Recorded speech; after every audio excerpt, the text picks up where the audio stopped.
What it is, what it ain't, what it's gonna be. It's your homeboy Bluz. I'm sitting here with Mia Love Live. Hey, Hey, how Blue. are you? I'm good. How are you? I'm fantastic. Are you? I feel like I ain't seen you in a month of It's, Sundays. it's about right. I just got enough That's beard to not say that. right. Okay. So we are here in Be Social to talk about good news, redemptive work. Yep. What is going on? What inspired that? Because you have been at it in the theater, one woman show game, and now you're adding another one to the catalog. What's up with this Yeah. one? Blue, let me tell you something. I'll say this. I was not expecting it. Mm-hmm. I was not planning it. Okay. And I honestly didn't think if you would have asked me this time or like the top of last year, 2024, that I Right. would be doing this, I'd be like, you're a liar. Mm. Because my plan was to really focus on This Is My Brain on Anxiety is the Mm-hmm. most popular of the shows that I have written and produced and done on stage. Sold out shows, and Yeah. just to be clear, but go Yeah. ahead, go ahead. And so I wanted to really focus on that and just grow the audience and, you know, everything. Take it to schools. Like, I want to do so much with it. There's so many possibilities. And last year, my relationship with God changed. That's what happened. Okay. My relationship with God changed, and then after that, things started just kind of getting real like sketchy and awkward about This Is My Brain on Anxiety and like people reaching out and opportunities and stuff. And I was like, I prayed to God. I said, excuse me, what is the plan? I had gone full time entrepreneurship and I was like, do I need to go back into the office? Like, what is this? Is getting a little sketch. And I remember praying one day in my living room, just getting quiet and praying. And I remember saying this entire show. Wow. So planting a seed, just when you think that you've grown the garden that you want, here come Yeah. God, be like, I got a little not. better garden. Like this garden is okay, but this Right. is actually the garden. And you're like, I remember experiencing so much grief about it Mm. because it was my baby, essentially. Yeah. This is my brain on anxiety is my baby. I had been working and shaping and chiseling and cultivating it since 2021. Mm-hmm. Before then, I had a little web series that it, was formed out of. So really like 2020, cultivating it, working at it, chopping it, making sure it looks good, fine tuned here, there, just making it great. And then I remember going back and forth with God, like, no. And I know, like some people probably like, how you go back and forth with God? I did. I Mm-hmm. said, no, this is good. There's nothing wrong with it. People have seen it and love it. People want to see it again.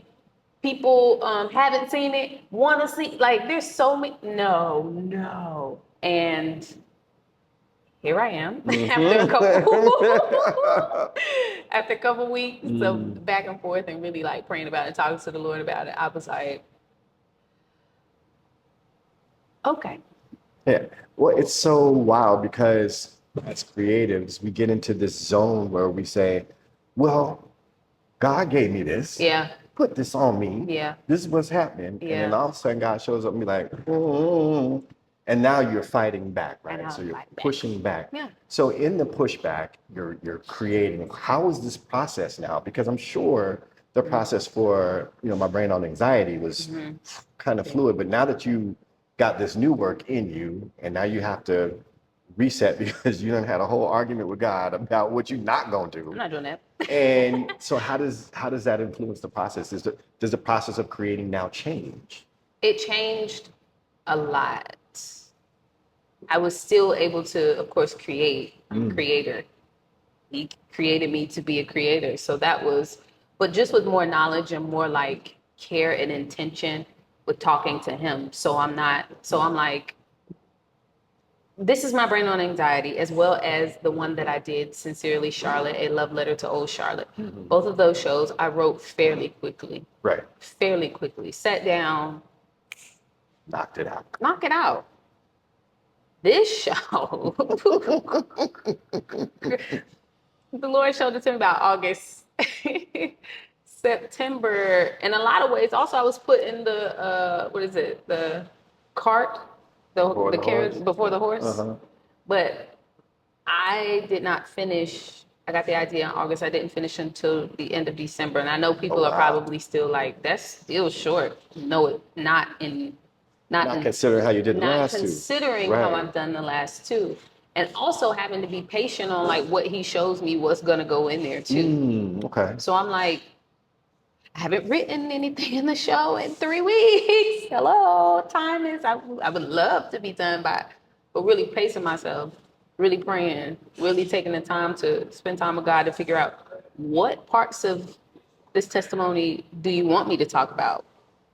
Like, I feel like he's intentional about what he wants me to say because he's intentional about the people I'll be reaching. Right. So he's kind of like, this person needs to hear this person needs to hear that, this person needs, he's already thought about those things. And I'm just kind of catching up like, Yeah. I could, which you want to put in here now? And he's like, nothing today. And then, the next day, what you want to put in here now? Nothing. Okay, a week from now, what you want me to put in here? I know you guys, nothing. And I'm sitting and I'm almost kind of in a space where I'm like getting antsy because I'm like, you told me to write, like, give me the stuff to write. I ain't gonna have what to write. I ain't gonna know what to write. Like, then I now that ain't no show. Ain't no, what am I writing? What am I saying? I had nothing to put down. And then it would be so funny because then like 2 days after that, it'd be like, or a situation would happen and he would remind me, or I'd be watching and he would remind me and I remember the first piece that I wrote for the entire show, I was freaking out. I was crying my eyeballs out, actively crying my eyeballs out, just not peaceful on it, like just disheveled, like what am I doing? Like feeling very like, God, what is happening? I was crying. And in that moment, God gave me the first piece of the whole show. It's not the first piece that I do, but it's the first piece that I wrote for the whole show. I had received the grant by then. I had done everything and had not, God eventually gave me the description, the name of the show, things like that. And I didn't have not one piece written for the show. Oh, wow. And then I was crying, I was sobbing, and I was like, I don't know what's happening. I don't know what's going on. I don't feel like, am I listening? Am I in the right space? Like, Lord, I feel very deserted. I feel like you left me here to like, and in that, he gave me the first piece. So he wanted that trust. Man. You wanted that full trust. I said, okay, Lord, you could have like texted me that you just wanted the full trust. You didn't have to have me out here like that. Right. But I was in literal tears, ran to the back of the room, got my computer out and wrote the whole thing. So, because that was the question I was going to ask you, what's been the most difficult piece of the show for you to write that you think will be the most vulnerable for you in the show? Okay.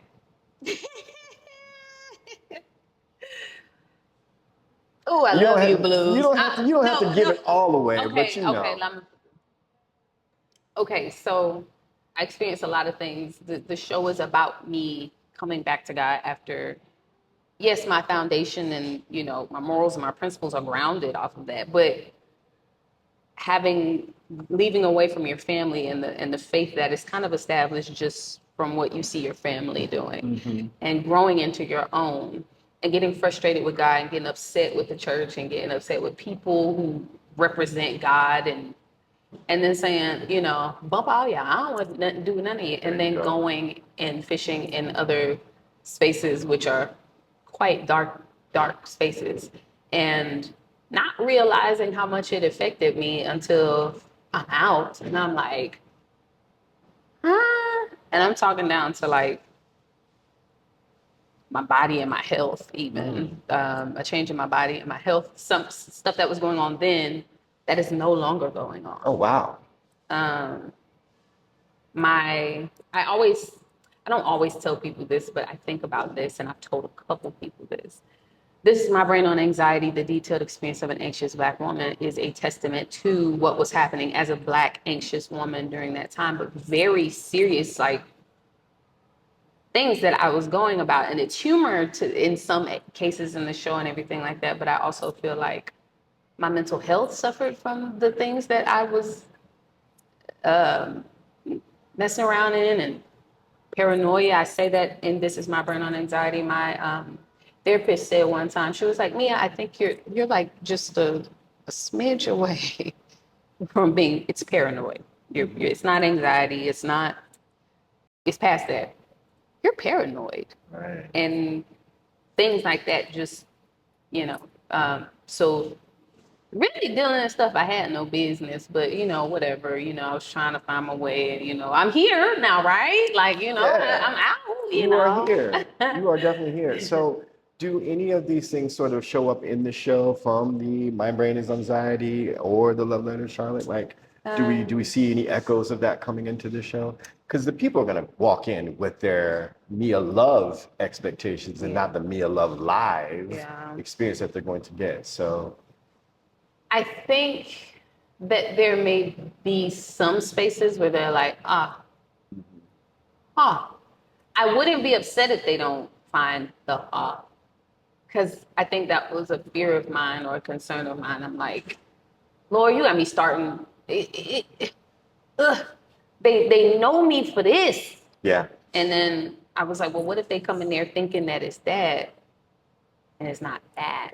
Like I'm still a creative. I'm still great at what I do. What we were talking about earlier, chiseling and really honing in on that skill and having that confidence to be like, no, I'm kind of like that because we work at it. We work at it. But also that part of me that's like, this ain't that though. I know. I'm gonna come and give you the skill, but it's just. But the art of storytelling is the same. My love and this passion for music shows up in there, and there may be certain connections that people make through the storytelling of everything. But there's nothing where I'm like explicitly like, ha ha ha, ha ha ha. But there are minor connections. You'd be like, oh, okay, like that. Yeah, because I think that's what I was going to ask you too. Like now that this journey is different, and you have the storytelling down pat, like you could tell a story about anything. You could tell a story about how to open up a can of beefaroni and like, the little Chef Boyardee can, it'll be good. You're like, I never looked at it that way. I'm gonna get me a can right now. The storytelling part of it is innate with you, but how are you now weaving the storytelling in with the spirituality and your faith? And has your faith, and I'm assuming it's been strengthened, but when it faltered a little bit and you got back to it, how is this showing up inside of this show? So my faith has been strengthened, right? But my faith has also been tested. And I think one thing my pastor says, he says, faith, if it can't be tested, it can't be trusted. That's what my pastor said. He said, if faith can't be tested, it can't be trusted. And I be so mad at that, but it's true. But I be so mad because I'm like, dang, nobody want to be tested, right? Nobody want to be tested. I said I got faith. Can we can you take me for my word? But it's just like, oh, you have faith. All right, let's put it to test. Let's see how it works. Against that. Let's see how it looks. You don't just take a driver's ed class in the written part, and then they say, okay, let's put you on the road. No, they said now they don't just give you your license and you go out. They said, come on, let's test it on the road, the things you've been learning in the class. I can't just give you your license. Right. And that's kind of how I feel like my faith has been. It's like I took a period of time. I wasn't on social media and I was just very distant. You couldn't find me nowhere. You couldn't find me. I noticed. You couldn't find me nowhere. But I think those parts were the classroom. Right. I think that was the driver's ed classroom part where you got to do the written test and you got to, just show your knowledge of the basic things in the classroom. And then now I'm out on the road and they're like, all right, let's see if you remember what we talked about, during that time when nobody could find you. You was in the classroom when you was, knocking it out. And that shows up not only in the show, but in the background of the show. Like, I don't think people know this whole thing has been, okay, let's test your faith. Let's test your faith. Right. Do you believe that I showed you what I showed you and I said what I said? Do you believe that? Me, yeah, I believe you. You did. It's like, okay, all right. We gonna see. Well, we gonna see. And so The whole thing has been, okay, well, we're going to see. And my faith has been built up. It has been tested.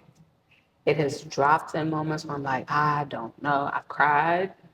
I've, Yeah, so let's talk about those moments when you're being tested, because in this creativity process, because I was going to ask you, you take the hiatus from social media, and I'm gonna be real with y'all. I call Mia up like, hey, I got this gig, and Mia's like, I can't even do it right now, but but when you told me, because I know you, yeah, like you don't just say no for no, the sake of saying no. I'm no. like, whatever it is, you let me know when you're ready. Yeah, you did. So You said that. when you've taken these hiatuses and when the faith has been tested and you're crying, what are you doing to self-care? What are you doing to, I guess get yourself grounded again? Like how do you get through those hurtful moments? I think it's one, because my relationship has been rebuilt with God. So a lot of that was, I would say, yeah, I love the Lord. I ain't picked up my Bible in like decades. And then, but I started getting back into my word. I started finding community in my church. I got a new church. I would go back to what God, like, this is what you said. Like, throw it back at him. Like, like, no, for real. Like, this is what you showed me. I could have been doing this as my brain on anxiety. You playing. You playing. There wasn't nothing wrong with it. I could have been doing that. The car I was driving was fine. You told me to get out and walk. Why? You told me to get out and walk. I could have been driving. But in those moments, really prayer. And I feel like when I say that, it sounds cliche in the type of culture that we're in, to just be like, pray, or you kind of feel like your grandma talking, just go pray. But the type of peace that I found and the type of confirmation, and not only in just praying, but also reading my word. I think though there's nothing that we endure or experience that cannot also be found in some way in the Bible, and stories, and what God is saying to people. Things that don't make sense, that if you read the word, you're like, oh, okay, boom, boom, boom. Right. And it is a matter of faith. It is a faith work. It is a faith game, and building that up, even reading the word, even in praying, to believe and have faith that that's what God told you to believe, and have faith that that's really what happened in the word. But in those moments, when I was dark and you couldn't find me, and I wasn't taking gigs, and I wasn't hanging out in places, I wasn't doing nothing, and all of this rebuilding and reestablishing and restoring was happening in me, most of that was done, and I got through it, and am still moving through it, because I take my prayer seriously to God. I pray to God every morning for a long time, meditating on the word of God, reading the word of God. I don't kid about those things. Also having people around me who also do the same. Right. So they're not trying to tell me something that's outside of what I have faith. This is the belief, this is the faith. This is where we're going to stick. I don't have nobody on the outside like, girl, that sounds dumb. This sounds stupid. You can't do it. Right. Don't try. You swear, you sure you heard? I don't know why you left that show over there. Like, it matters what you're listening to, and who around you, and who you're listening to. For sure. And so a lot of that was cleaning up those spaces, who was around me, who I was around, what I was accepting, what I was not, what I was reading, the way I was spending my time. And sure, you can spend your time not reading your Bible or praying, or I could have done that, but it wouldn't have helped the faith, or when that stone set in my belly and I'm, questioning everything. I got to be able to recall and remind myself of the things, like why I'm doing this, Right. why I've been called to do this, what is this, the reasoning behind it. The redemptive work. The redemptive work.